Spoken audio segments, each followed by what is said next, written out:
Thank you, Senator Lee and Hagan. Kane, Senator Kane.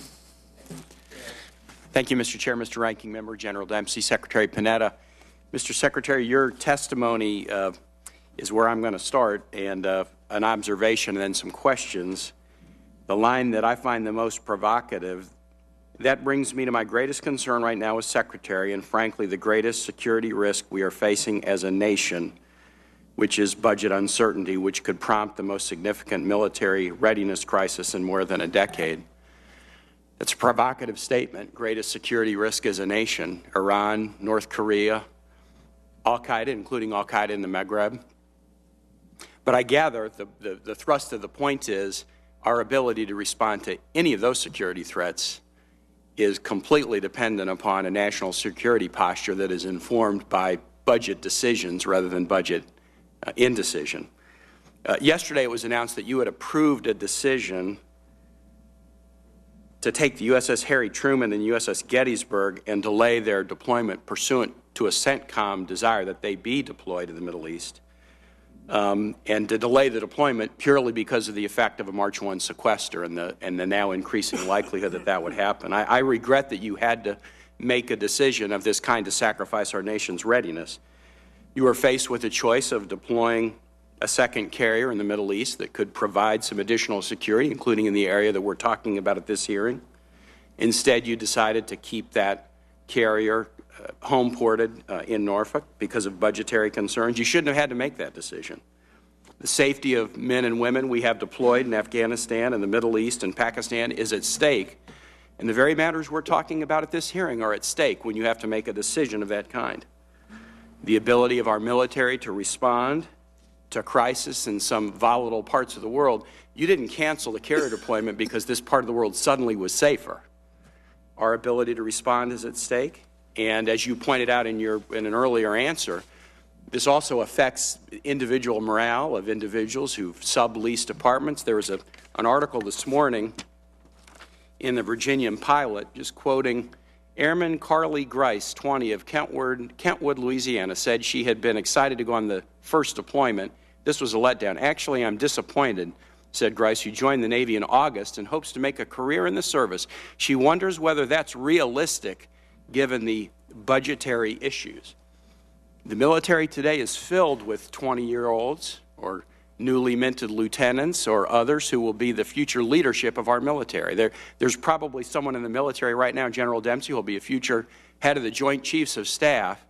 But I suspect that virtually all of them are wondering whether a career in the military is realistic given what they've seen from this body, what they've seen in terms of the budget that might inform whether they can make that a realistic choice.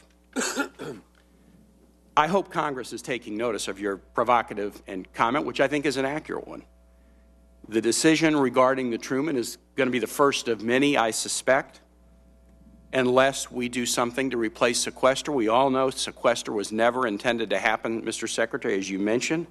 We should, in my view, finish last year's appropriations process, enact deficit reduction to align the sequester with a budget process and do a meaningful budget process and make the decisions exactly as you described. You did a national security review inside the DOD and then let that drive some budgetary decisions. We're letting our budget drive national security. Even worse, we're letting budgetary inaction drive national security, and I fear greatly for our security posture as a result of where we are right now.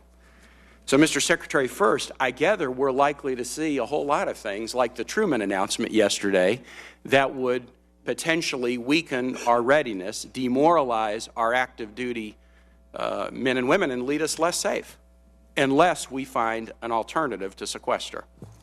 Yeah, no, I truly hope that that does not become the case. Senator, we can do this right. I mean, the United States of America is the strongest military power on earth. We're the strongest democracy on earth. If we have to reduce the budget, as we do, $487 billion, I can get that done pursuant to a strategy that protects the strongest military on earth. There is no reason why an arbitrary legislative mechanism that was designed not because it was good policy, but because it was bad policy to drive action, should now take place. I cannot imagine that the Congress would simply stand by and let that happen, because the consequences are just as you've described. If we go into sequester, then we are going to have to take steps to implement these another $500 billion in cuts in a way that will, make no mistake, hollow out the force and weaken the United States of America as a military power. We don't have to do that. This is a self-inflicted wound. We do not have to do this.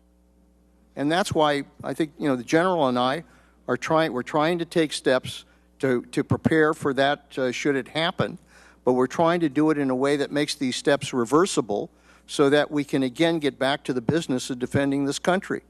But if this continues and if this happens, then you are absolutely correct. This is the beginning of a number of steps we're going to have to take that are going to badly damage our readiness. What does it mean when CENTCOM has decided that there should be 2 carriers in the Middle East and decides purely because of sequester we can't do that? What does that mean to our readiness posture, and what message does it send to allies and adversaries? Well, first I'm going to assure you, and I think General Dempsey can speak to this, we're going to do everything we can to make sure that we are prepared to deal with the threat from Iran. We will have 1 carrier there. We will deploy other forces there so that we can hopefully fill the gap. But our hope had been that we could have 2 carriers, which would give us the flexibility to have the kind of rapid response that we will need if we have to deal with a crisis there.